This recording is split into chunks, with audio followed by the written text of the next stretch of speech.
ഇത് വരച്ച ആളൊഴിച്ച് ബാക്കിയുള്ളവർക്കിരിക്കാം.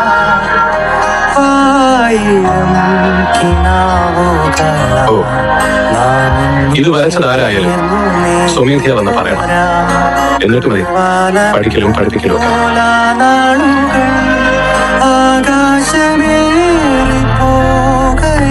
ഞാൻ 10 വരെ ബോർഡിൽ എഴുതും. അതിനു മുമ്പ് ഇത് വരച്ചയാൾ എഴുന്നേറ്റ് നിൽക്കണം.